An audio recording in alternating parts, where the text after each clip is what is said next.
오랫동안 이 컨텐츠를 해보려고 생각은 해왔습니다만 이왕 하는 거 좀 큼지막하게 해보고 싶었고 구독자도 좀 많이 모였을 때 해야 효과도 좋을 것 같아서 그냥 생각만 해두고 있었지만 제 채널이 언제 성장할지도 모르는 거고 이 컨텐츠로 노가리 까면 매우 재밌지 않을까 싶어서 왔습니다. 처음엔 인생게임 탑10으로 하려고 했는데 내가 살면서 해온 게임들이 몇백 개 아니 1000개가 될지도 모르는데 그 중에 10개를 도저히 고를 수가 없더라고요. 그래서 조금 더 늘리자 하다가 제목은 40개지만 결국 42개가 되었습니다. 사실 인생게임이 40여 개면 야 해본 게임이 다 인생게임 아니야? 라고 하실 수 있겠지만 제가 일반인 치고는 게임을 좀 많이 해본 사람이기도 하고 평생 살면서 찍먹만 해본 게임까지 다 포함해보면 거의 1000개는 되지 않을까 생각하는데 넘지 않을까요? 진짜 엄청 많을 것 같은데 애기 때부터 게임을 해왔으니까 그 중에서 42개만 고르는 것도 정말 쉽지 않았습니다. 그리고 더 어려웠던 건 그것들을 나열해서 순위를 정하는 거. 이건 더욱 더 어려웠어요. 의외로 1위부터 15위까지는 나름 예전부터 생각하고 있었기 때문에 어렵지 않았는데 그 뒤로는 다 비슷하게 재밌기도 하고 너무 고전작들도 있어서 이게 고르기가 쉽지 않더라고요. 그래서 순위를 나눠놨긴 했지만 진짜 엄청나게 간발의 차이라고 생각해주시면 고마우실 것 같고요. 42개의 게임이다 보니까 분량이 어마어마해서 한 3, 4부작으로 나눌까 생각도 해봤는데 그냥 녹화를 3, 4번 나눠서 하고 영상은 한 개로 딱 붙여서 만드는 게 훨씬 더 보기도 좋고 또 보다가 뭐 중간중간 끊었다 보시기에도 여러분들이 더 좋지 않을까 싶어서 그냥 영상 한 개로 길게 한번 만들어 봤습니다. 그렇게 만들어 놓으면 왠지 또 이 영상 다 보셨던 분들도 나중에 설거지 하거나 뭐 잠들기 전에 그냥 아무 생각 없이 또 한 번 더 틀어놓을 수도 있고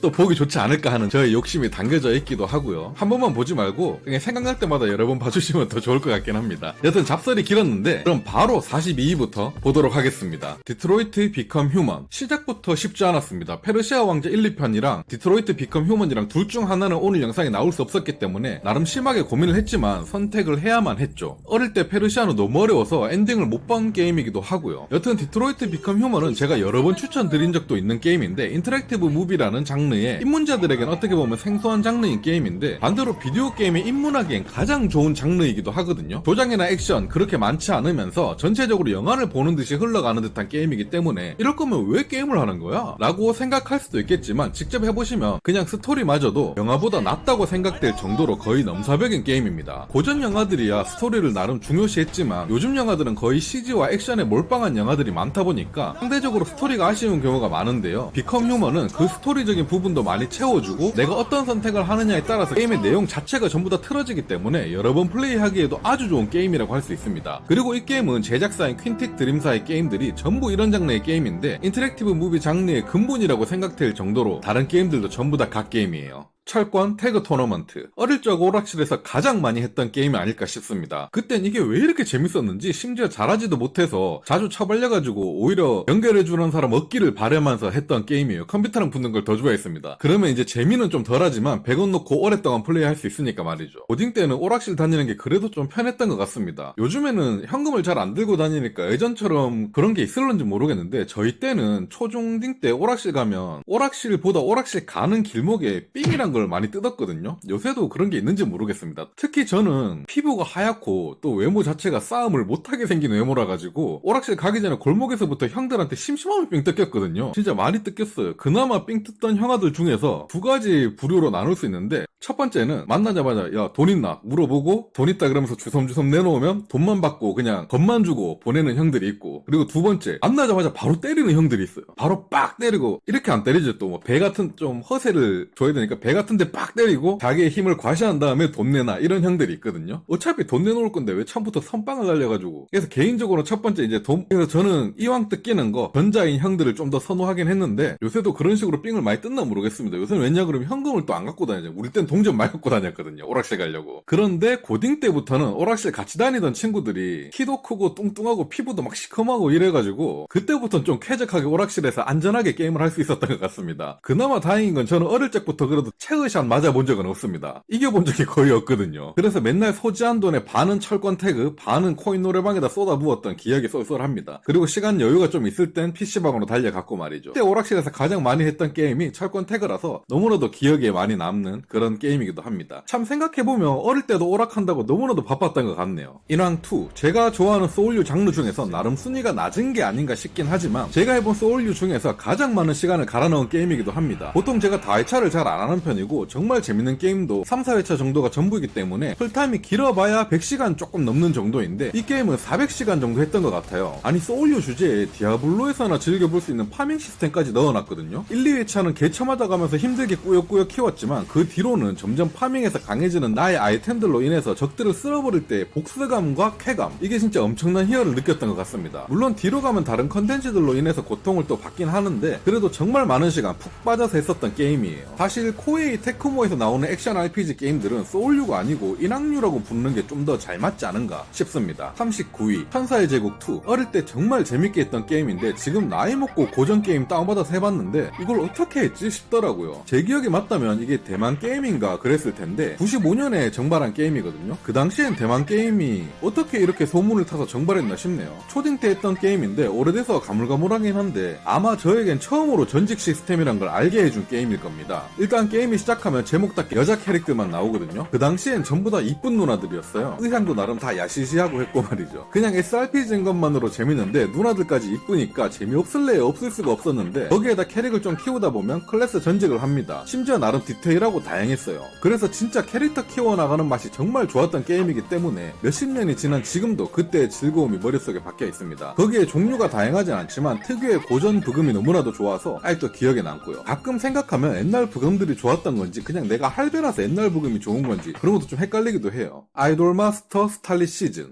또 이 게임을 언급하면 댓글에 놀림당할 것 같아서 솔직히 빼려고 했는데 좋은 걸 어떡합니까? 솔직해야죠 그래도. 대신 그때의 감동을 짧게 설명하고 넘기도록 하겠습니다. 시뮬레이션이나 육선 장르를 어릴 땐 좋아했지만 나이 먹고는 절대 안 하는 장르 중에 하나인데 아이마스만은 정말로 육성의 재미가 너무나도 좋았던 게임입니다. 그리고 제가 게임에 미친놈 같아 보이시겠지만 의외로 현실과 가상을 잘 구별하는 사람이거든요. 게임은 오락일 뿐이지 무슨 말이야, 이런 마인드를 가지고 있는 편인데 진짜 아이마스를 열심히 하던 시절에는 현실과 가상이 좀 구별이 안 되더라고요. 내 아이들이 이렇게 열심히 노력하고 있어, 화면 안에 소녀들이 성공하기 위해서 분발하고 있어, 내가 도움을 줘야 돼, 이런 마음이 절로 느껴지면서 마지막에 엔딩 무대에선 진짜 감동적이라서 좀 울컥하더라고요. 심지어 요새 아무리 슬픈 게임을 해도 눈물 한 방울 안 흘리거든요. 근데 진짜 아이마스는 감동 그 잡채였습니다. 제가 이 게임 막 열심히 하고 있을 때마다 옆에서 와이프가 좀 한심하게 쳐다보긴 하더라고요. 바이오 하자드 빌리지. 바이오 하자드 8편이라고도 부르고 빌리지라고도 부르는 게임이죠. 저는 남들보다 바이오 하자드 시리즈를 좀 늦게 입문했습니다. 정확히 말하면 최초는 플스3 시절에 바6로 입문했는데 하자마자 영문이라서 1시간도 못하고 포기했고 그 이후에 쳐다도 안 보다가 플스4에서 바7으로 정식 입문을 했죠. 그 뒤로 바라는 시리즈에 푹 빠져서 시리즈 나오면 고민조차 해보지 않고 애구 갈겨버리는 사람인데요. 제가 해본 전체적인 시리즈 중에서는 공포와 액션 밸런스가 가장 잘 잡힌 시리즈라고 생각합니다. 무섭기도 무섭고 액션도 정말 재밌고 거기에 빌런들의 매력도 엄청났기 때문에 기억에 정말 잘 남은 게임이고 앞으로 나올 9편도 너무너무 기대됩니다. 하지만 단점이 있다면 7편이랑 이어지는 스토리라서 웬만해서 7편을 먼저 플레이해보시는 걸 추천드립니다. 그리고 8편 초반에 시작하고 플레이 하시다 보면 액션이 재밌다 보니까 생각보다 공포는 조금 덜한 게 아닐까 생각 들 수도 있는데 몇몇 부분에선 정말 말도 안 되게 무서운 부분도 있으니까 걱정 안 하셔도 될 만큼 명작이라고 생각합니다. 좀 강압적인 추천이긴 하지만 무서운 거 싫어하시거나 안 좋아하시는 분들에게도 바 시리즈는 그냥 깡으로 꼭 참고 해보시라고 말씀드리고 싶을 정도로 명작이라고 생각하거든요. 그래서 웬만하면 깡으로라도 참고 한번 해보시길 추천드립니다. 카타나 제로. 이 게임을 해보시면 절대 인디게임을 무시할 수 없을 겁니다. 애초에 근데 무시한 사람도 없는 것 같은데 보통 인디게임이라고 하면 소수의 개발자 작은 회사에서 만들어진 게임이다 보니까 플레이하는 우리도 가성비를 생각하게 되고 인디게임 치고 재밌네 이런 생각을 하게 되는데 이 게임은 그냥 엔간한 트리플 A급 게임 그냥 다 쳐바른다고 생각하시면 됩니다. 심지어 뭐 하나 빠지는 것도 없어요. 그래픽부터 아주 좋은 도트 그래픽이고 액션을 표현한 방식도 정말 잘한 그런 멋진 매력적인 게임입니다. 사운드나 음악도 정말 훌륭하고요. 거기에 이 게임의 진정한 매력은 바로 전투 액션인데 여기서부터 이 게임의 진가가 발휘합니다. 타격감부터 액션의 재미가 엄청나고요. 정말 엔딩에 다가가는 게 아쉬울 정도로 찰진 손맛을 선사하기 때문에 그냥 액션의 재미 하나만으로도 4회차를 요구하게 될 정도의 게임이고 이번 스테이지를 더 완벽하게 클리어하고 쉽게끔 만드는 충동으로 더욱더 몰입을 하게 좋게 만드는 게임입니다. 그리고 여기서 끝이냐? 아닙니다. 플레이 타임이 5시간 정도밖에 안 되는 짧은 풀타임인데도 불구하고 스토리가 정말 끝내줍니다. 정말 모든 면에서 완벽한 게임 중 하나가 아니었나 싶을 정도고 후속작이 진짜 기대되는 작품입니다. 아직도 못 해보신 분들이 계시다면 찜해놓으셨다가 할인 때 꼭 한번 플레이해보시길 강력 추천드리는 게임입니다. 용과 같이 제로. 용과 같이 모든 시리즈를 다 해보진 않았지만 거의 다 해보긴 했습니다. 요즘에 나오는 것들까지 말이죠. 저는 그 중에서 단연코 가장 재밌게 했던 시리즈는 바로 제로입니다. 아마 제가 시리즈 중에서 거의 초반에 접해본 편이라서 더욱 그렇게 느낀 것도 클 거예요. 아마 제가 7편으로 입문했다면 7편을 더 재밌게 했을지도 모르죠. 하지만 용과 같이 시리즈 예전편은 뭐랄까요, 진짜 90년대 풍의 낭만이 있다고 해야 되나? 그런 게 좀 느껴집니다. 은근히 분위기도 너무 좋고 스토리가 가장 마음에 들었던 작품이에요. 진짜 용 시리즈를 이때까지 하면서 느꼈던 점은, 어릴 때 동네 아줌마들이 막장 드라마 왜 보는지 이해가 되더라고요. 딱 봐도 뻔하고 당연한 내용인데도 불구하고 계속 시청하고 있는 저를 발견할 수 있었죠. 거기에 중간중간 개그들이나 인간미 넘치는 내용들도 많아서 무언가 이 시대에 일본에 살아본 적은 없지만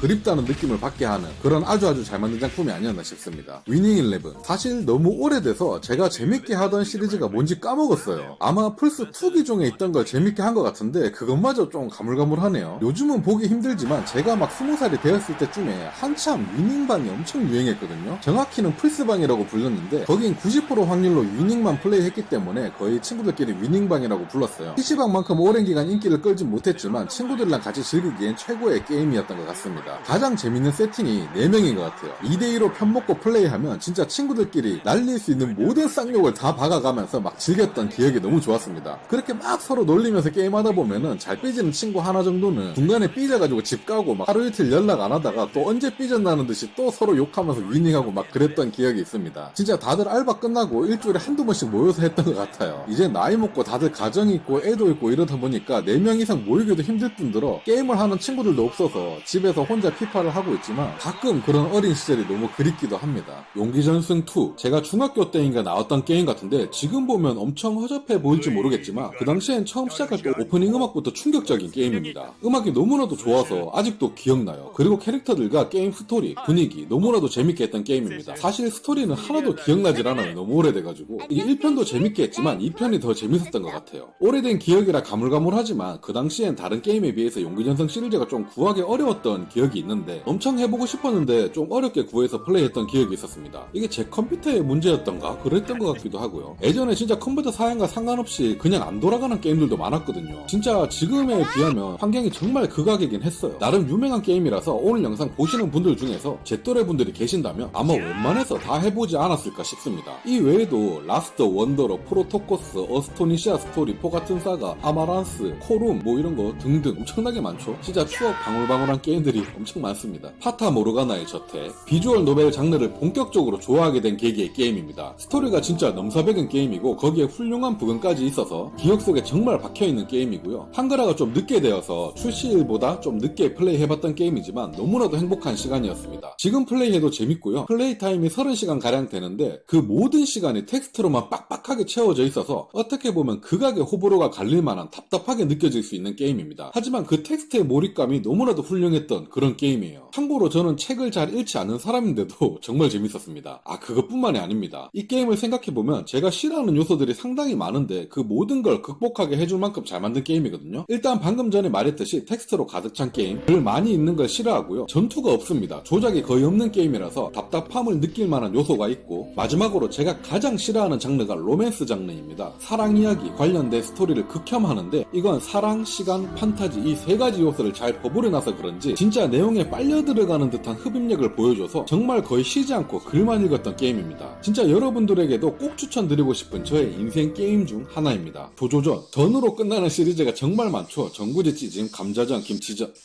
죄송합니다.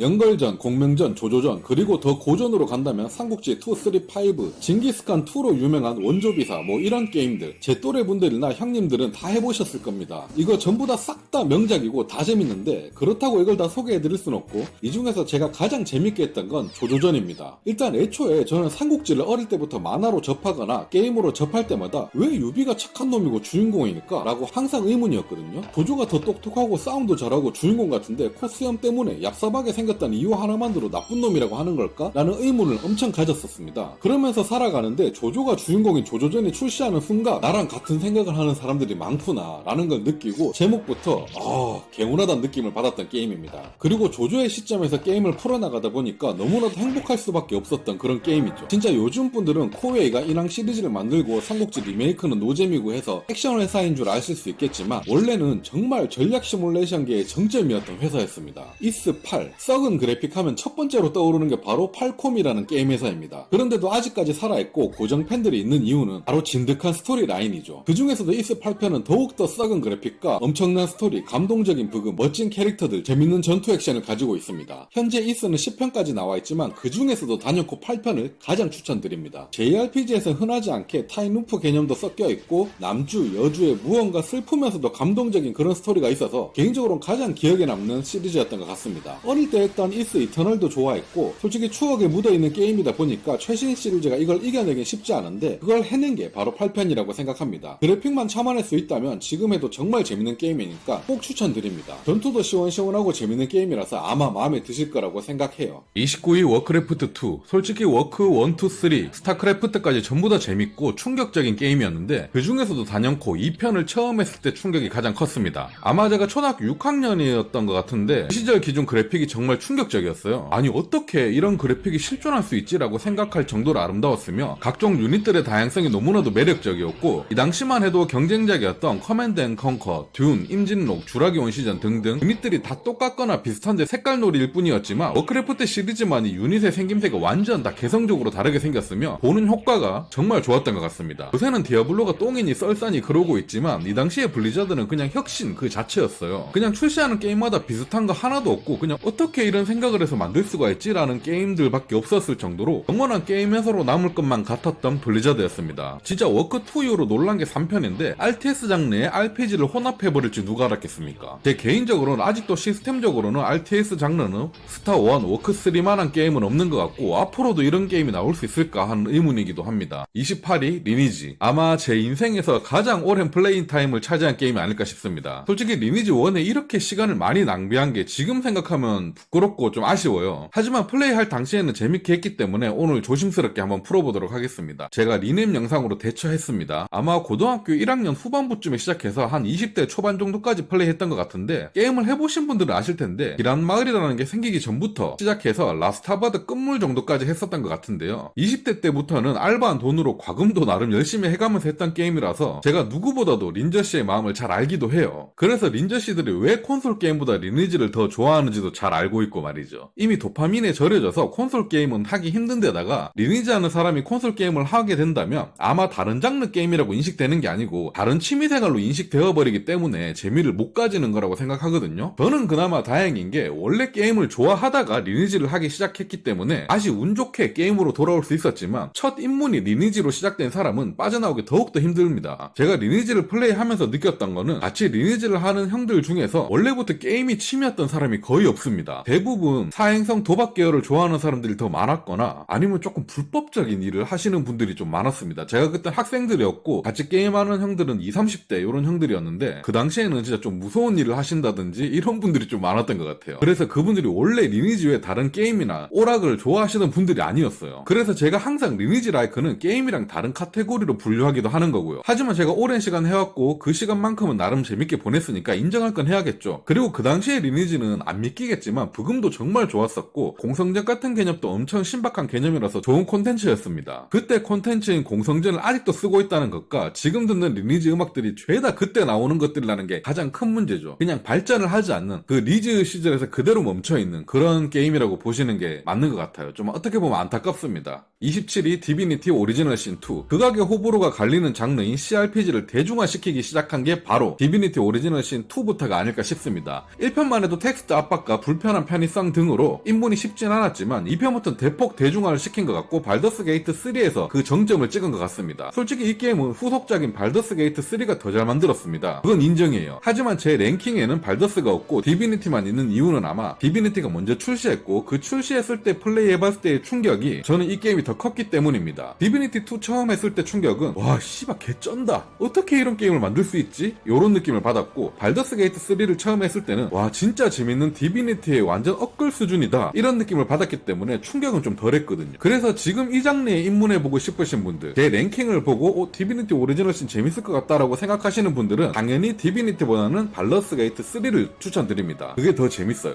이제 발더스를 플레이해보고 너무 재밌다, 너무 발더스를 많이 해서 새로운 것도 해보고 싶다 하시는 분들에게는 이제 디비니티도 같이 추천드립니다. 깔끔한 그래픽, 멋진 부금, 멋진 캐릭터, 너무나도 재밌는 전투와 미칠듯이 많은 텍스트가 우리를 반겨줄 겁니다. 26위 데몬즈 소울. 제 제 인생 첫 소울라이크입니다. 정말 기념비적인 게임이랄까요? 그 당시엔 소울라이크라는 말이 없었고 이런 장르 자체에 대한 정보가 없었기 때문에 아마 저의 첫 소울라이크이기도 하면서 이 세상에 나온 첫 소울류 게임이기도 했을 겁니다. 진짜 한두 대 맞으면 죽어버리고 2대1로 싸우면 절대 이길 수가 없으며 특히나 쌍칼 든 해골 녀석은 잡몹인데도 불구하고 1대1로 싸워서 이기기도 너무나도 어려웠던 녀석이라서 뭐 이딴 게임이 다 있지 싶었던 게임입니다. 그 당시에 저는 공략 없이는 도저히 진행할 수가 없었고요. 그래서 거의 초반부터 엔딩까지 단 하나도 놓치지 않고 공략을 다 봐가면서 했는데도 불구하고 수없이 죽고 또 죽었던 게임입니다. 그런데 보통 이런 거 공략 보면서 다 스포 당해가면서 플레이하면은 재미없는 게 정석인데 진짜 말도 안 되게 너무나도 재밌었던 게임이라서 기억에 남았습니다. 그나마 중반부쯤에 힘들게 제작한 고기 시칼이었나? 그걸로 겨우겨우 버텨가면서 플레이했던 기억이 나요. 그때는 너무나도 재밌고 흥미진진했었는데 피로도가 엄청나고 게임을 하면서 긴장을 너무 많이 하다 보니까 엔딩 보고 나서는 두 번 다시 이런 장르는 안 하겠다고 다짐했었는데 지금은 저도 모르게 망자가 되어버린 그런 중독적인 작품이었던 것 같습니다.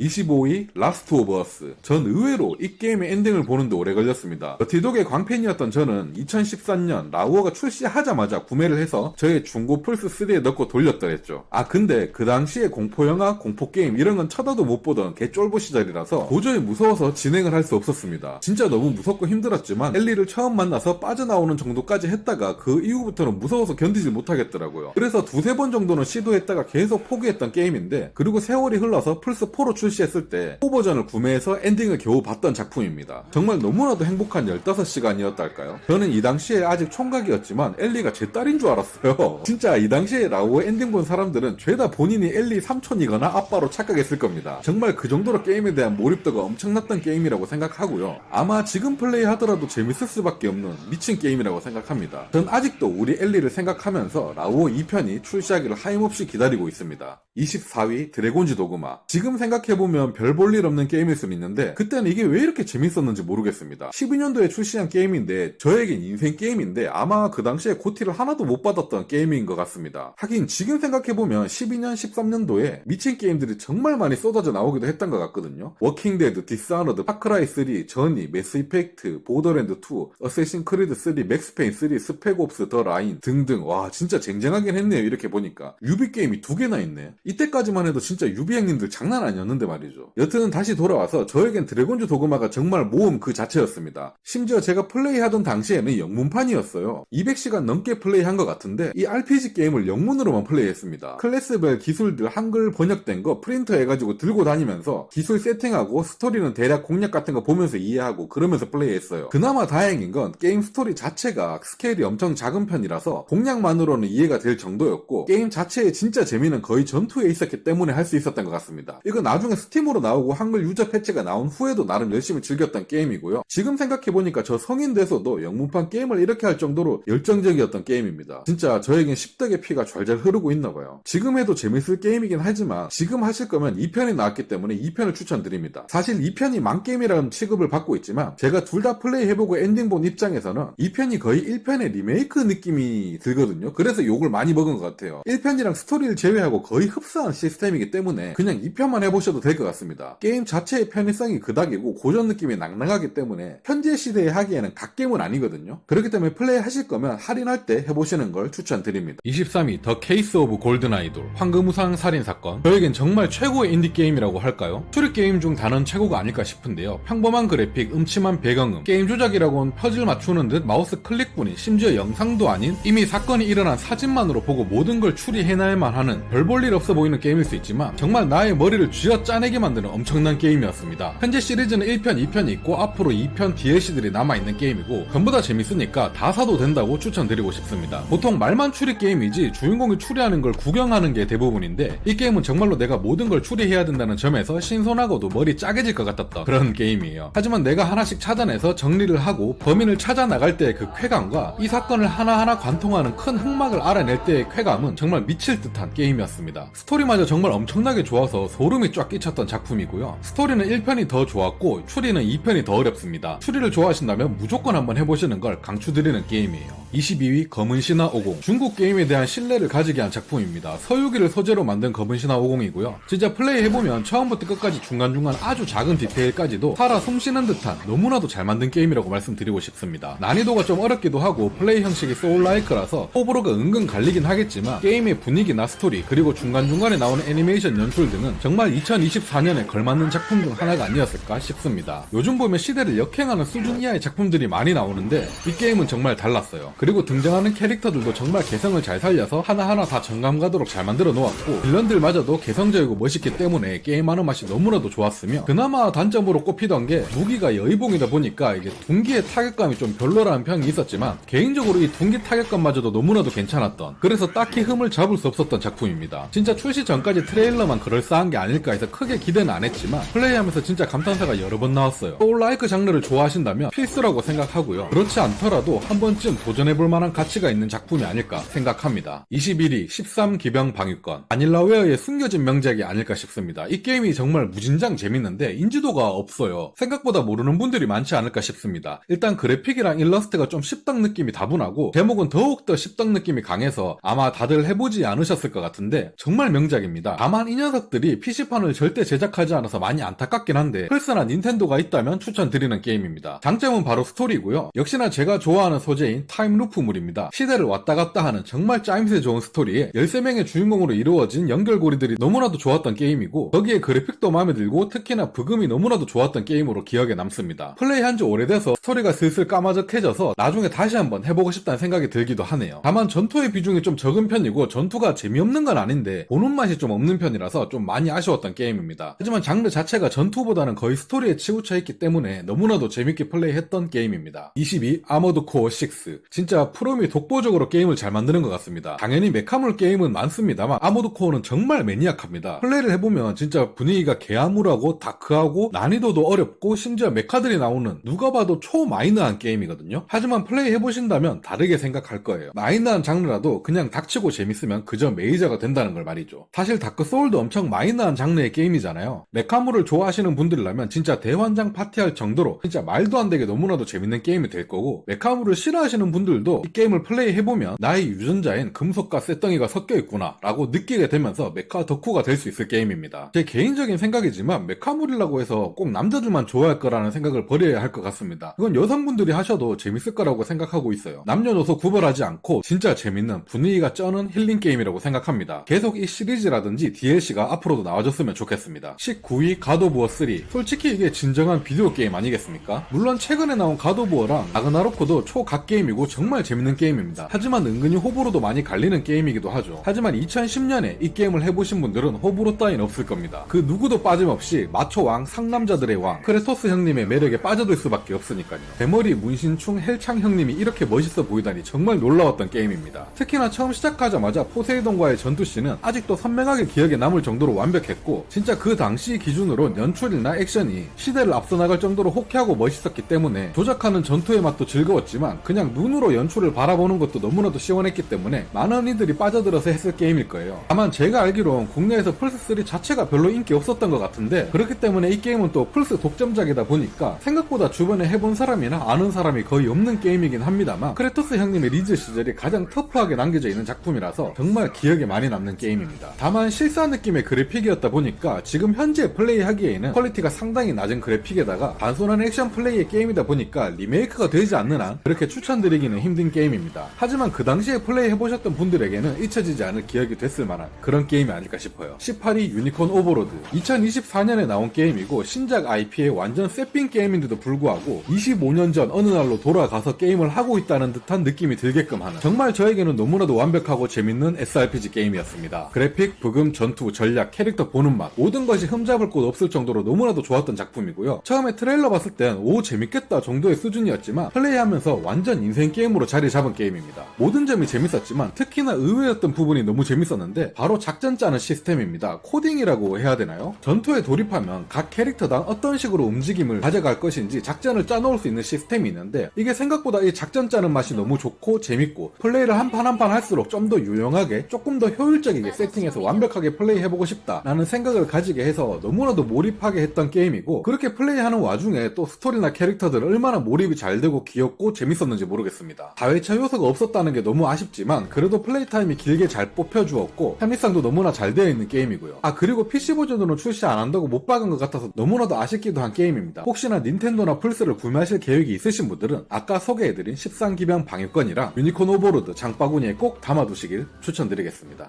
17위 니어 오토마타, 성당마타, 십당마타, 역해 궁뎅이 보려고 하는 게임 등등. 이 게임을 직접 해보지 못한 분들은 약간 십덕이나 하는 게임으로 보실 수도 있을 것 같은데 뭐 틀린 말은 아니긴 한데요. 이 게임의 진정한 매력은 2B의 엉덩이가 아닙니다. 엉덩이는 3순위예요. 바로 스토리와 브금이 넘사벽으로 미친 게임입니다. 스토리, 브금, 엉덩이, 전투 순서로 매력적인 게임이고요. 제가 이런 딥다크하고 우울한 아포칼립스 배경을 정말 좋아하는데 그 배경과 잘 어울리게 너무나도 잘 짜여진 스토리가 더욱더 우울해져서 좋았고 거기에 활용 정점이 바로 이 브금이 되겠습니다. 니어 오토마타 하면 항상 함께 오는 멘트가 바로 음악에 관련된 말인데요. 그 정도로 너무나도 좋은 음악들이 가득합니다. 최근에 출시한 스텔라 블레이드도 브금이 정말 너무너무 좋았잖아요. 그 역시 니어 오토마타와 같은 음악팀이었다고 합니다. 장르가 비슷하다고 느껴졌는데 역시 나더라고요. 거기에 진짜 플러스 알파로 캐릭터성이 좋아서 더욱더 빛이 났던 게임이 아닐까 싶습니다. 캐릭터가 매력적이라서 다른 게임과 콜라보를 워낙 많이 해서 실제로는 2B 캐릭터만 알고 이 게임에 대해서는 의외로 모르시는 분들이 많을 것 같은데 게임은 정말 더욱더 재밌으니까 나중에 기회가 되신다면 꼭 한번 해보시길 추천드립니다. 지금 플레이하시기엔 그래픽이나 조작감이 조금 불편할 수 있겠지만 스토리만큼은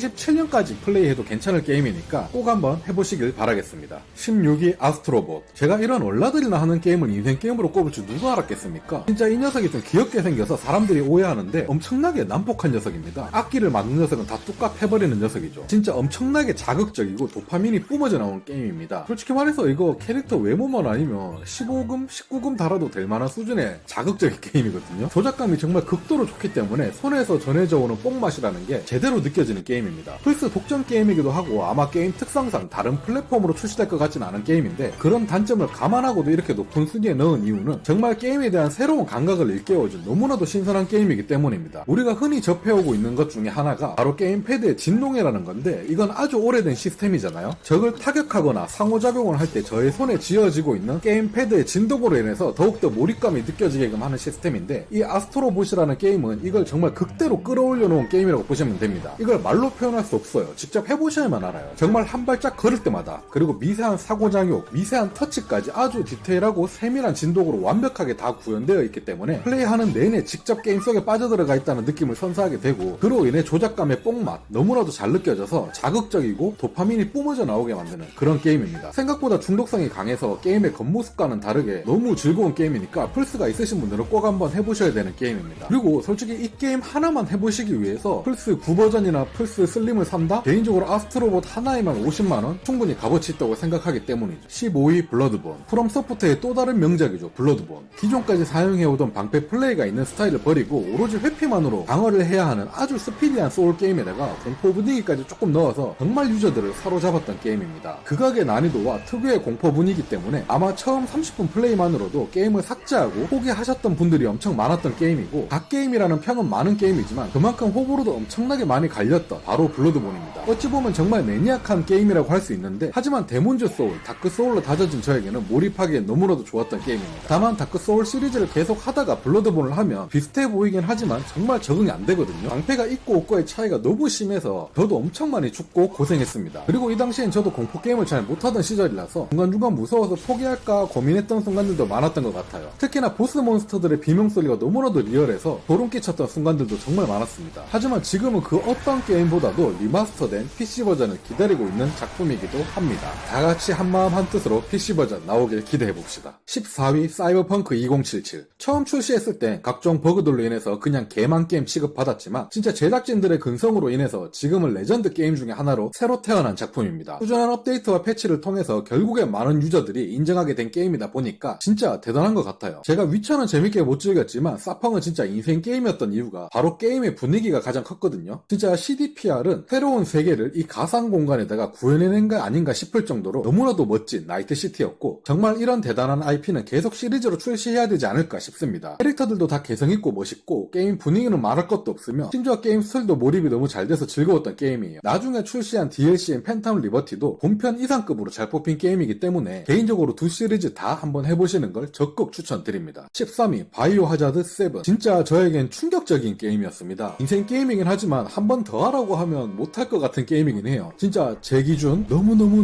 무서웠고 살면서 이렇게 무서운 건 처음이었을 정도입니다. 제가 원래 공포 영화도 못 보는 타입인데 호기심에 바하 7을 도전했다가 진짜 악몽까지 꿀 정도로 공포에 덜덜 떨었고 엔딩 본 이후로는 그 어떤 공포 영화를 봐도 시시할 정도였습니다. 공포 영화는 아무리 무서워봤자 그냥 내가 쳐다보기만 하면 되는 거지만 공포 게임은 그 무서운 걸 내가 직접 조작하고 찾아내고 도망다녀야 되니까 진짜 공포가 극대화되는 것 같았습니다. 진짜 앞으로도 공포게임, 공포영화 이런 걸 잘 보시고 싶으시다면 세븐을 꼭 해보세요. 극복됩니다. 그런데 애초에 이렇게 무서운 게임을 어떻게 참아가면서 했냐고요? 스토리가 너무 재밌고 궁금해서 정말 무서웠지만 이야기가 어떻게 진행되는지가 너무 궁금해서 무서움을 이겨낼 정도로 흥미진진했어요. 그래서 이 악물고 악착같이 플레이했던 게임입니다. 정말 공포뿐만이 아니라 게임 퀄리티와 게임 내용 그 자체가 전부 다 너무나도 재밌었기 때문에 인생 게임 그 중에서도 상당히 높은 등수를 차지할 수 있지 않았나 싶습니다. 12위 어쌔신 크리드 오디세이. 제 채널을 오랫동안 봐오신 분들은 아실 테지만 제가 오픈월드 장르 게임을 별로 안 좋아합니다. 그런데도 오디세이만큼은 인정하지 않을 수가 없습니다. 스파르타 이 자체만으로도 치트키 수준의 재미를 선사해주는데 게임도 너무 재밌습니다. 유비소프트가 정말 많은 게임을 만들어왔고 명작들도 많이 뽑아낸 게임사기도 하잖아요. 그 중에서도 어쌔신 크리드 오디세이가 정점이었던 것 같습니다. PC가 묻지 않은 순수 시절 유비였기 때문에 일단 주인공부터 멋있고 매력적이고요. 배경이 스파르타이기 때문에 가슴이 웅장하지 않을 수가 없습니다. 그리고 이 게임을 해보시면 유비식 오픈월드가 원래는 진짜 잘 만든 시스템이란 걸 알 수 있습니다. 정말 고대 그리스를 탐험하는 기분이 너무나도 좋은 게임이고 스토리의 몰입도도 상당히 괜찮은 편입니다. 딱 이때까지가 유비의 전성기였기도 했고요. 오디세이 이후부터 나오는 모든 게임은 변화가 없는 성공한 이 시스템을 그대로 따라가기만 하는 데다가 스토리는 재미없어지고 PC 사상이 점점 묻어나서 결국은 다 망치고 지금의 유비소프트의 미래가 너무나도 어둡기만 하거든요. 진짜 이번에 나올 차례인 섀도우스 유비의 마지막 희망이 되지 않을까 싶습니다. 11위 몬스터 헌터 월드. 정말 모넌 월드에 몰입하다 보면 내 취미가 게임이 아니라 사냥꾼이 아니었을까 싶을 정도로 몰입하게 됩니다. 저는 원래 반복 노가다 게임을 극혐하는데도 불구하고 노가다를 하고 있다는 생각이 전혀 들지 않았던 게임이고요. 계속 사냥을 통해서 원했던 재료를 수집해 나가는 맛이 정말 일품이고 더욱더 효율적으로 재밌게 사냥을 성공시킬 수 있도록 준비하고 연구하고 이런 것들 하나하나가 너무나도 즐겁고 행복했던 게임이 아닐까 싶습니다. 팍팩으로 나온 아이스본도 정말 퀄리티가 너무나 좋아서 재밌었지만 난이도가 어려워서 쉽진 않았긴 했어요. 하지만 다른 헌터들과 같이 클리어해 나갈 수 있는 재미까지 또 있습니다. 제가 온라인 게임을 안 좋아하지만 모논의 온라인은 또 좋았던 이유가 싱글 같은 온라인이었기 때문입니다. 좀 표현이 이상한데요. 전 특히나 온라인 게임을 공략할 때 팀원과의 대화가 필요한 상황이 생기는 걸 너무나도 싫어하거든요. 그리고 더욱 어려워질수록 디스코드 필수 이런 걸 너무 싫어합니다. 타인이랑 대화하면서 게임을 하게 되면 게임의 음악을 못 듣게 되고 그렇다고 채팅으로 플레이하게 되면 모르는 사람이기 때문에 결국엔 누군가는 누구 보고 컨이 구리다고 잔소리를 하게 되거나 분란이 생겨서 자기들끼리 막 티격태격거리는 상황들을 많이 봐왔기 때문에 정말 싫어하는데 모노는 진짜 대화가 1도 필요 없는 게임이고 그냥 서로 알아서 사냥만 하고 헤어지는 시스템이라서 진짜 싱글 같은 온라인 협동이란 점이 너무나도 편리하고 좋았습니다. 정말 플레이해보면 캡콤이란 회사는 유저들이 어떤 걸 원하는지 어떤 거에 재미를 느끼는지 정확하게 느끼고 있다고 생각되는 그런 게임 회사라고 생각합니다. 12. 영웅전설 4. 어릴 적 너무나도 행복하게 했던 게임입니다. 특히나 마지막 엔딩 때의 감동은 아직도 잊을 수가 없어요. 지금 나이 먹고 생각하면 좀 유치한 스토리였던 것 같긴 한데 그 당시엔 어려서 그런지 너무나도 좋았던 기억이 생생하고요. 다양한 동료들의 매력과 그 당시엔 생각지도 못했던 알선소 용병 시스템으로 인해서 파티원을 내 마음대로 고용해서 쓸 수 있다는 자유도가 너무나도 신선했습니다. 물론 그 전에도 이런 시스템은 있었겠지만 제 인생에선 이런 자유도 있는 게임이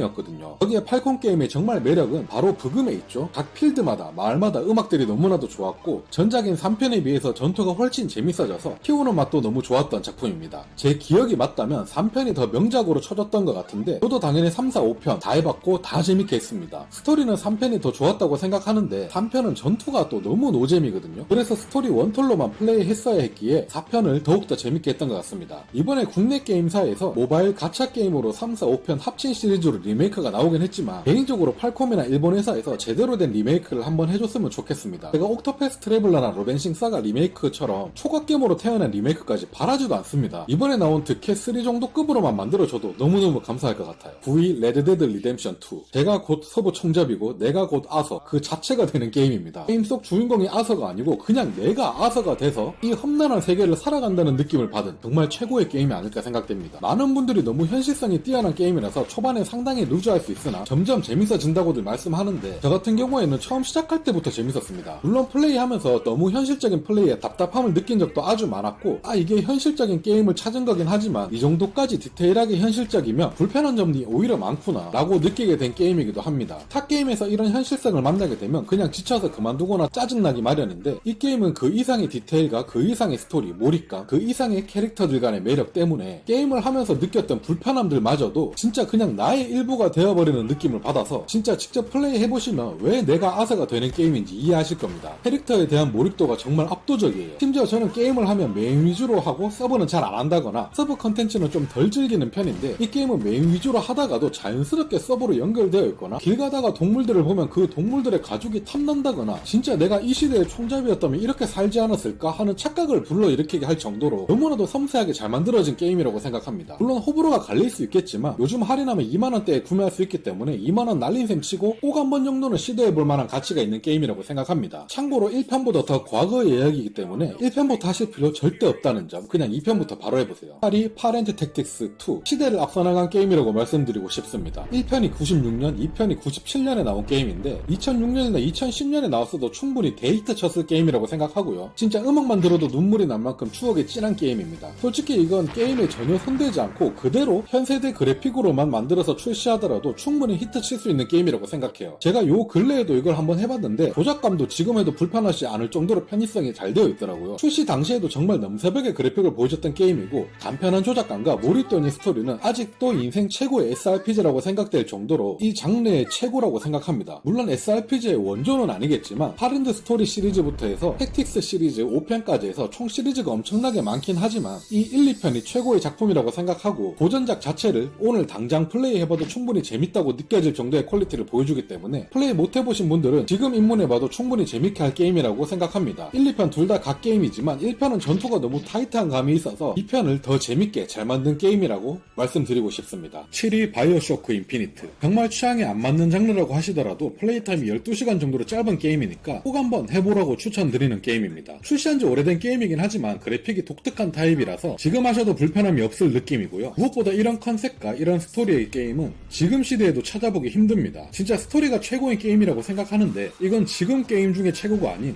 영화까지 같이 놓고 비교해도 스토리 탑5 안에 들 정도로 너무나도 좋은 게임입니다. 게임을 엔딩 본 후에도 너무나도 여운이 오랫동안 남아서 인터넷으로 세계관에 대해서도 다시 찾아보고 읽어보고 그랬던 기억이 있습니다. 진짜 이런 멋진 스토리는 누구 머리에서 나오는 건지 신기할 따름입니다. 이 제작진들이 이번에 유다스라는 게임을 개발 중이라는 소식을 들었을 때 정말 환호성을 질렀어요. 다만 아직 한글화 확정이 안 되어서 저를 애간장 태우고 있기도 합니다. 바이오쇼크 1, 2편과 인피니티 총 3개의 시리즈인데 세계관은 연결되지만 스토리는 이어지지 않기 때문에 인피니티와 DLC만 플레이하셔도 충분하고요. 플레이해보고 흥미가 간다면 전작들을 해보셔도 됩니다. 저는 2편은 안 해봤고 1편만 해봤는데 1편도 정말 너무나도 재밌더라고요. 다만 제가 예전에 플레이할 땐 1, 2편 리마스터가 있긴 했지만 튕김 현상이 자주 발생해서 불편했던 기억이 있어요. 인피니티는 튕김 현상 없이 잘 돌아가니까 걱정 안 하셔도 됩니다. 여튼 최고의 스토리 게임 6위 언차티드 4. 저에게 제대로 된 비디오 게임이 무엇인지 알려준, 해외여행을 집구석에서도 할 수 있다는 걸 알려준, 내가 직접 돌아다닐 필요 없이 편리하게 집구석에서 탐험이란 걸 할 수 있게 해준, 그게 바로 언차티드 시리즈이며 그 마지막 작품인 4편입니다. 일단 콘솔 게임을 입문하는 분들에게 무조건 1순위로 추천드리는 게임이고요. 제 주변에도 콘솔 오락기가 있는 친구들이 한둘 있어서 매번 추천하긴 하지만 아무도 해보질 않더라고요. 진짜 콘솔 하면 언차티드, 비디오 게임 하면 언차티드입니다. 지금은 개병신 되어버린 회사 너티독이지만 정말 이땐 리즈 시절 게임업계의 정점이라도 불러도 될 정도로 완벽했던 시절이라 더욱더 많이 그립기도 합니다. 이번에 너티독에서 제작 중이라는 신작을 보니까 앞으로 두 번 다시 너티독에서는 언차티드 같은 게임이 나오질 않을 것 같으니까 꼭 이 게임을 더욱더 해보시길 바라겠습니다. 정말 탐험하는 것 자체도 재밌고 나오는 캐릭터들 모두 하나하나가 개성적이고 매력적이라서 몰입감이 너무나도 좋았던 작품이고요. 마치 한편의 재밌는 영화를 보는 듯 하다라는 평이 많은 게임인데 사실 영화도 이렇게 재밌는 경우는 잘 없다고 생각됩니다. 5위 엘든링. 객관적으로 봐도 엘든링이 소울게임의 정점이라고 생각됩니다. 많은 분들이 동의할 거라고 생각하고요. 매니악하고 어렵기만 했던 소울류 장르에 오픈월드와 영체 시스템을 통하여 대중적으로 잘 풀어서 이런 매니악한 장르도 대중적인 장르로 탈피할 수 있다라고 보여준 아주 멋진 게임인 것 같습니다. 물론 그래도 아주 어려운 게 함정입니다. 대중적으로 잘 풀었다고 해도 여전히 소울류 장르 자체의 호불호가 강하기 때문에 못해보신 분들이라기보다는 안 해보신 분들도 많으실 것 같은 작품인데요. 콘솔 게임을 많이 하셔서 이제 해볼 장르가 소울류 정도밖에 없다 하시는 분들은 한번 도전해보기에 좋은 게임이 아닐까 싶습니다. 자유도가 아주 높기 때문에 그냥 필드에 나와서 말 타고 달리면서 그냥 내 눈에 보이는 것들만 때리고 수집하고 수색하면서 알아보기만 해도 너무나도 즐거워서 탐험적인 요소가 정말 뛰어나고요. 그러다 갑자기 만난 보스한테 털리기도 하고 내가 알지 못하는 것들을 우연하게 알아내게 된다든지 처음 본 지하세계에서 감탄을 금치 못하거나 하는 등 정말 게임을 하면 할수록 이건 미친 것 같다라는 생각만 들게 될 겁니다. 저 역시 처음에 지하세계로 내려갔을 땐 이게 뭐야? 라고 하면서 잠시 동안 충격 먹고 소름이 쫙 돋았던 기억이 아직도 생생합니다. 비록 5위에 넣긴 했지만 게임의 상상력과 디테일면으로 봤을 땐 진짜 이 세상의 최고의 게임 중 하나가 아닐까 싶습니다. 4위 디아블로2. 진짜 어릴 적 잠잘 시간이 부족할 정도로 머릿속에 오로지 디아블로2 생각밖에 없었는데요. 그만큼 최고의 게임이라 생각했고 모든 면에서 너무 잘 만든 게임이라고 생각했지만 나이가 먹어서 생각했을 땐 땐 각 게임은 맞지만 추억 고정도 크지 않을까 잠시 의심했던 게임입니다. 21년도에 리메이크가 되어서 나왔죠. 게임 시스템은 완전히 그대로인 채로 오로지 그래픽만 요즘 시대의 그래픽으로 바꾸어서 나왔기에 정확하게 내가 추억 고정인지 아닌지 확인할 수 있게 되었습니다. 그리고 플레이해보고 많이 놀랐었죠. 지금 해도 넘사벽 수준으로 재밌다는 게임이라는 걸요. 21년도에 출시한 바이오 하자드 빌리지 이런 대작들도 물론 재밌게 했지만 디아블로 리젤렉션이 더 재밌었으니 말입니다. 이런 미친 게임을 2000년에 플레이했다는 게 믿기지 않습니다. 거의 20년 이상 앞서 나간 게임이었단 소리 아니겠습니까? 그러니 그 당시에 다른 게임을 할 수가 없었던 게 아닐까 싶습니다. 그땐 고등학생 때라서 주말이나 방학 때는 맨날 아침 7시부터 PC방 앞에 친구들이랑 기다리고 있다가 8시쯤에 알바형이 들어오라고 해서 위에서 부르면 막 뛰어 올라가고 그랬던 기억이 납니다. 정말 단순 반복 노가다 게임인데도 불구하고 몹들을 터뜨릴 때의 그 쾌감, 2025년엔 아직까지도 대적할 만한 핵의 슬러시 게임이 없다고 생각 들고요. 파밍의 재미와 아이템의 감별하는 그 재미가 정말 역대급이 아닌가 싶습니다. 디아블로2는 정말 아이템 감별하는 재미가 또 쏠쏠하거든요. 이 아이템이 좋은 건지 아닌지, 옵션만 정말 으뜸으로 잘 박혀있다면 오히려 등급이 아주 낮은 매직 아이템이 훨씬 더 비싼 값어치를 받을 수도 있기에 아이템 하나하나 감별해 나가는 걸 배워나가는 재미 때문에 단순한 노가다 같아 보여도 디테일하게 파고드는 재미가 정말 좋았던 게임이 아닌가 싶습니다. 3위 바이오 하자드 4 리메이크. 원작을 못 해봤습니다. 리메이크로만 접해본 4편이에요. 물론 바하 시리즈를 애초에 좋아했고 기대하고 있던 작품이긴 했지만 4편 원작 유저분들의 말에 따르면 4편이 정말 재밌는 게임인 건 맞지만 공포감은 거의 없고 액션 게임에 더 가까운 게임이다 라고 해서 살짝 실망을 하고 들어가긴 했습니다만 액션 게임에 가깝긴 하지만 역대 어드벤처 게임 중에 최고라고 말해줬어야지 이 양반들아. 진짜 말 그대로 공포감이 좀 있긴 하지만 여태 시리즈 중엔 가장 안 무서운 편이었고 액션에 많이 치중한 작품이었습니다만 액션이 진짜 미친놈이었습니다. 호러 게임에 살짝 느릿하면서도 묵직한 모션의 맛은 그대로 살려놨으면서도 회피와 패링을 넣어놔서 손맛을 느낄 수 있으며 근접 공격과 총 타격감은 웬만큼 타격감이 좋다고 소문난 전쟁 게임들의 총기 사운드를 다 쳐바르는 듯한 수준의 총기 타격감. 진짜 많이 놀랐습니다. 콜 오브 듀티 예전 시리즈가 총기 타격감은 진짜 개놈사라고 생각했는데 제 개인적으로는 바, 포, 아리가 여태 해본 총기 타격감 중엔 최고였습니다. 진짜 엔딩을 봤는데도 불구하고 좀비 대가리에 총알을 날리고 싶은 도파민을 멈출 수가 없었달까요? 아까도 말했듯이 전 아무리 재밌어도 스토리를 다 알아버린 후에 다해차를 잘 안 하는 편이고 심지어 공포 게임은 절대 다해차를 안 하는 편인데 이건 6회차 정도 한 것 같습니다. 스토리도 훌륭하고 재밌었지만 좀비랑 싸울 때의 도파민이 미칠 것 같았거든요. 여기에 미녀 캐릭터들도 나오고 애슐리가 옆에서 자꾸 알짱거리는데 너무너무 귀엽더라고요. 진짜 모든 면에서 완벽에 가까웠던 게임이고 만원 초반대 가격인데도 풀탐이 생각보다 길고 웬만한 게임 본편보다 훨씬 재밌었습니다. 진짜 저에겐 최고의 호러 게임이자 최고의 액션 게임이었다고 말씀드리고 싶습니다. 2. 월드 오브 워크래프트 불타는 성전. 제가 온라인 게임을 싫어하는 편인데도 불구하고 월드 오브 워크래프트 와우는 참을 수 없었습니다. 정말 인생 최고의 게임이었던 것 같아요. 와우 모든 시리즈의 핫팩을 싹 다 해보진 않았습니다. 하지만 거의 다 해보긴 했거든요. 그 중에서도 제가 가장 몰입해서 했던 핫팩이 불타는 성전인 것 같습니다. 이땐 그래도 나름 20대 시절이라서 음성 채팅하는 거에 대한 거부감도 별로 없었기 때문에 정규 공대 들어가서 열심히 레이드도 하고 투기장도 했던 기억이 있습니다. 투기장은 재능의 한계로 인해서 1970점인가까지밖에 못 찍었는데 결국 2000점 업적을 달성하지 못했지만 그 당시 레이드는 라그섭 얼라였는데 그래도 1위 공대에 있었기 때문에 나름 자부심을 가지고 열심히 했던 것 같아요. 물론 지금도 보스 레이드 너무나도 잘 만들고 있는 와우지만 그 당시에 바스, 켈타스 1, 2단 처음 공략할 때 진짜 이걸 25명이 모여서 진짜 깰 수 있는 건가 싶을 정도로 난해한 공략 패턴, 그리고 태양샘 들어가서 칼레코스를 처음 만났을 때 직접 부딪혀보지 않으면 아무리 설명으로 들어도 이해할 수 없는 다른 차원으로 나왔다가 들어갔다 하면서 플레이를 해야 되는 개념 등등, 브루탈루스, 무우르, 킬제덴, 진짜 그 당시에는 이 게임에 대한 공략 때문에 스트레스의 연속이었는데 지나고 나니까 정말 게임을 잘 만들었고 대단했구나 라는 생각이 들더라고요. 진짜 제가 살면서 해본 그 어떤 게임들 중에서도 난이도가 터무니없이 가장 어려웠던 게임이라고 생각되고요. 하지만 그만큼 공대원들이 호흡을 맞춰서 첫 킬을 딱 했을 때의 환호를 잊을 수가 없을 것 같습니다. 대망의 1위 다크소울3. 영원히 와우를 이길 수 있는 갓겜은 나오지 않을 거라고 10년 가까이 믿고 살았습니다만 역시 영원이라는 건 없는가 봅니다. 다크소울3 DLC까지 싹 다 클리어한 후에 근 10년간 와우 불성이 최고라고 생각했던 저에게 혼란을 준 게임이었어요. 단순히 방패로 맞고 칼질하고 구르는 게임인데 이렇게 웅장하고 신금을 울리며 재밌을 수 있단 말인가 싶었습니다. 일단 게임을 실행시키면 메인 화면부터 흘러나오는 음악부터 각 게임임을 짐작할 수 있습니다. 초반 10분 정도 진행하자마자 만나는 군다와 피 터지는 접전 끝에 첫 보스부터 희열이라는 걸 느낄 수 있습니다. 그 당시엔 이 다크소울 보스들이 너무나도 어려워 수백 번 죽어가면서 클리어했으며 계속 도전과 탐험을 반복하다 보면서 만나는 견물들의 경이로, 그리고 건물 마지막에 만나는 보스, 그에 걸맞는 웅장한 부금, 그 모든 걸 아우르는 게임 속 분위기까지 진짜 저에겐 인생 최고의 게임이었습니다. 물론 물론 2025년인 현재 다크 소울 3와 엘든링 동시에 플레이 해보신다면 당연히 엘든링이 훨씬 더 재밌고 잘 만든 게임입니다만 출시년도 기준 저의 감정으로 본다면 2022년에 엘든링 했을 때보다 2016년에 다크 소울 3를 했을 때의 충격이 훨씬 더 크게 다가왔습니다. 심지어 저는 다크 소울 3를 바로 해본 것도 아니고 18년도쯤에 해본 것 같거든요. 그래도 그때 처음 했을 때의 충격은 엘든링보다 훨씬 컸습니다. 저에게는. 군다, 버방 설리번, 무희, 무명왕, 엘드리치, 치멘의 감시자, 로리안의 왕자, 프리데, 미디르, 게일 등등 하나같이 기억에 남고 멋있었던 보스들 때문에 너무나도 매력적이고 좋았던 기억이 남아있어요. 다크 소울 3가 제 머릿속 1위를 차지한 지 7, 8년 정도가 된 것 같은데 과연 앞으로도 이걸 탈환할 게임이 나올 수 있을지 아주 기대가 됩니다. 이렇게 해서 엄청나게 긴 시간 동안 제 인생 게임 작품들에 대해서 한번 알아봤는데요. 다들 보시느라 너무나도 고생 많이 하셨습니다. 영상 길이가 엄청나게 길었죠. 그리고 배경이라든지 제 옷이라든지 여러 번 변했을 텐데 이게 전부 다 같은 날 녹화한 게 아니고 길이가 길다 보니까 중간에 목소리 변형이 올 것 같아서 제가 조금씩 나눠서 한 5번 정도 나눠서 촬영을 한 거라서 그렇게 된 거예요. 여러분들도 저만큼 아니 저 이상으로 만만치 않게 많은 게임을 해보셨을 테고 울고 웃었던 게임들이 많으실 것 같은데 과연 살면서 어떤 게임이 가장 최고의 게임이었는지 너무 궁금합니다. 저도 아직 살면서 못해본 게임들이 엄청나게 많기 때문에 댓글로 같이 공유하면서 수다 떨어보면 또 재밌을 것 같습니다. 그럼 다음에도 재밌는 영상 구상해서 오도록 하겠습니다. 긴 시간 동안 영상 시청해주셔서 정말 감사합니다.